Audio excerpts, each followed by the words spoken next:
तो हम बात कर रहे हैं सर्कुलर कॉइल की। तो सर्कुलर कॉइल में क्या, सबसे पहले सर्कुलर कॉइल ही ले लें।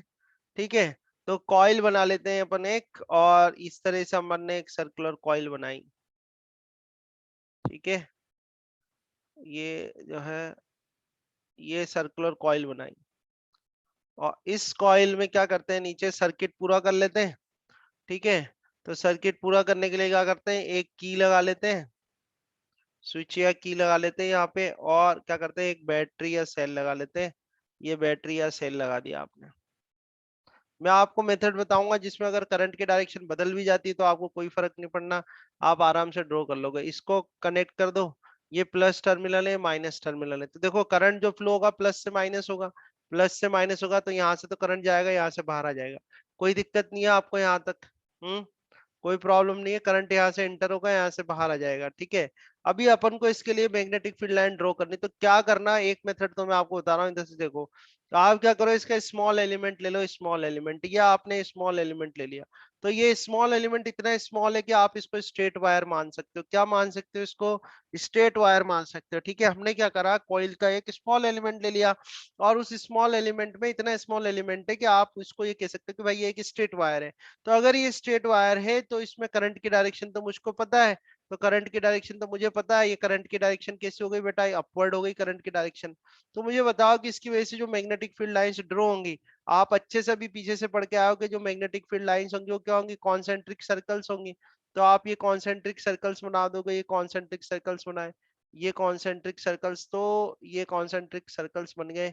ठीक है, अभी देखो जैसे जैसे दूर जाते जाएंगे तो ये सर्कल्स क्या होते जाएंगे, बड़े होते जाएंगे, ये सर्कल्स बड़े होते गए, और ये जैसे ये फाइनली मैंने एक बना दिया, इस तरह से आगे तक कहीं जा रहा होगा, ये सर्कल बना दिया। ठीक है, आप ये बताएं इसमें कि जो डायरेक्शन होगी इन मैग्नेटिक फील्ड लाइंस की, डायरेक्शन कैसी होगी, क्लॉकवाइज होगी या एंटी क्लॉकवाइज होगी, बोलो। Anti anti clockwise. क्लॉकवाइज होगी, वेरी गुड। तो ये एंटी क्लॉकवाइज बनाई, ये एंटी क्लॉकवाइज बनाई, ये एंटी क्लॉकवाइज बनाई। बोलो, किसी को दिक्कत आई क्या इसमें? बन गई ना कॉइल की वजह से? तो ये तो इस साइड बना, अब इस साइड भी बनाना है अपन को, जो राइट साइड है इसका वहां भी बनाना है। तो यहाँ पर भी क्या करते हैं कि स्मॉल एलिमेंट ले लेते हैं, या आपने स्मॉल एलिमेंट लिया, ये स्मॉल एलिमेंट ले लिया, और इस स्मॉल एलिमेंट में देखो जो करंट की डायरेक्शन है, करंट की डायरेक्शन कैसी है, डाउनवर्ड है। तो करंट की डायरेक्शन अगर डाउनवर्ड है तो आप क्या करोगे, इसको वही राइट हैंड रूल लगा देना, राइट हैंड थंब रूल, इसको नीचे कर देना, तो आपके जो मैग्नेटिक फील्ड पहले तो इस तरह से बन रही थी जो कि एंटी क्लॉकवाइज थी, इसमें मैग्नेटिक फील्ड लाइंस कैसी बनेगी बताओ भाई? इसमें मैग्नेटिक फील्ड लाइंस की बनेंगी तो वही concentric, clockwise. Clockwise, very good, बनेंगी तो वही कॉन्सेंट्रिक सर्कल्स। ऐसे करके कॉन्सेंट्रिक सर्कल्स बना लेना, ये कॉन्सेंट्रिक सर्कल्स बना लेना आप। ये थोड़ा सा मेरा टेढ़ा टेढ़ा से जा रहा है, ठीक है, पर कोई बात नहीं। ये कॉन्सेंट्रिक सर्कल्स बनाए आपने, सीधे सीधे बनाना है ना सर्कल्स, जैसे मैंने ये फर्स्ट साइड में बनाए हुए हैं। तो इस तरह के कॉन्सेंट्रिक सर्कल्स बनेंगे, और ये जो है ये आपके डायरेक्शन आ गई बेटा, क्लॉकवाइज आ गई, आ गया होगा आपको सबको, और यहाँ पर डायरेक्शन ही आ गई। ठीक है, अल्टीमेटली आपको मिडिल में एक एक लाइन अपन डायरेक्शन ड्रॉ करते हैं, इस तरीके की डायरेक्शन मिलेगी, और ये डायरेक्शन कैसी होगी, कैसी डायरेक्शन होगी इसमें, अपवर्ड। तो ये अपवर्ड ड्रॉ कर लिया।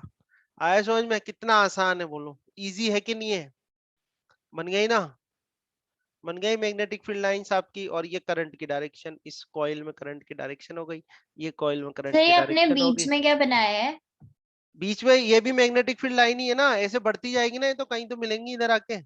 तो दो, ये भी डायरेक्शन ऊपर जा रही है, ये भी डायरेक्शन ऊपर जा रही है, तो अल्टीमेटली जो डायरेक्शन क्या होगी, अपवर्ड होगी। आई नहीं आई बात समझ में? होगी। ठीक है, ये अब सब। यहाँ पर अगर आपसे कहे, इसमें अगर इस लाइन को, इस मैग्नेटिक फील्ड लाइन को देखो, तो आप क्या कह सकते हो, इसमें नॉर्थ पोल साउथ पोल बोल सकते हो इसमें। ठीक है, वो भी अपन एक्सप्लेन कर देंगे। पहले तो ये बताओ, मैग्नेटिक फील्ड लाइन कॉइल के लिए बना दोगे कि नहीं बना दोगे? ये बुक वाला डायग्राम तो है ही सही, ये बना हुआ बुक का डायग्राम, वो तो है ही, पेपर सर में आपके बना दे। चला गया, एक सेकंड, है ना? तो ये आगे दिख रहा है आपको सबको? तो ये कॉइल विजिबल है ना, कोई दिक्कत तो नहीं है? दिख रहा है ये सब। स्क्रीन? अच्छा ठीक है, तो हम हमारा वाला ये रहा, आप ये डायग्राम बना के आए, कोई गलत नहीं करेगा आपको, बिल्कुल सही है ये भी। ऐसे भी ड्रॉ कर सकते हैं, और थोड़ी आपकी ड्राइंग वगैरह अच्छी है तो ऐसे ही बना लेना। ठीक है, आया समझ में? एक बार मैं इसको नोट्स से टेली करा देता हूँ आपको। तो नोट्स में क्या है, the magnetic effect of current increases if instead of using a straight wire the wire is converted into a circular loop. तो यहाँ पर अपन ने वायर को क्या करा, सर्कुलर लूप में बना दिया, ये सर्कुलर लूप बना दिया, ठीक है। आगे, अच्छा, इसमें कुछ बताने की जरूरत है क्या, बोलो? क्लियर है तो बना लोगे ना मैग्नेटिक फील्ड लाइंस, ठीक है? Yes, sir. है ना? तो ये मैग्नेटिक फील्ड लाइंस आपके ड्रॉ हो जाएगी। चलो, बिल्कुल सही है, करेक्ट एकदम। इसके कुछ इंपॉर्टेंट पॉइंट्स मैं आपको बताता हूँ। The magnitude of magnetic field produced by a current carrying circular loop और circular wire at its centre is directly proportional to the current passing through the circular loop और circular wire. Obviously point हमारा study क्या हुआ है, inversely proportional to the radius of circular loop. Inversely proportional होगा, दूर जाओगे तो magnetic field क्या होगी, डिक्रीज हो गई। एक और इंपॉर्टेंट, और ये जो जो पॉइंट इन नोट्स में लिखे हुए हैं, आप जब पेपर हो जाएगा आपका तो आप पेपर देखना, ये नहीं पॉइंट्स के क्वेश्चन मिलेंगे आपको पेपर में। तो एक एक पॉइंट आप अच्छे से पढ़ लेना इनका।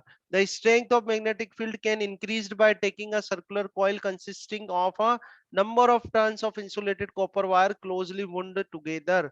इसका मतलब ये है कि आप जो सर्कुलर कॉइल ले रहे हो, इस सर्कुलर कॉइल में अगर आप नंबर ऑफ टर्न्स को बढ़ा देते हो तो मैग्नेटिक फील्ड बढ़ जाएगी। तो अभी तक आप ये जानते थे कि magnetic field is directly proportional to I, magnetic field is inversely proportional to distance. अब ये भी ध्यान रखना कि magnetic field is directly proportional to N, और एन जो है यहाँ पर क्या है, नंबर ऑफ टर्न्स है। तो ये इंपॉर्टेंट पॉइंट एक और आ गया अपने पास। By increasing the number of turns strength बढ़ा सकते हो, बाय इंक्रीजिंग द करंट आप स्ट्रेंथ बढ़ा सकते हो, और by decreasing the radius, radius आप डिक्रीज करोगे तो भी जो मैग्नेटिक फील्ड स्ट्रेंथ है वो क्या हो जाएगी, इंक्रीज हो जाएगी, ठीक है। तो इस तरह से फेस रूल है, मैं फेस रूल फिर बताऊंगा, क्लॉक रूल है, फेस रूल बाद में, ठीक है, क्योंकि अभी बच्चे भी कम है।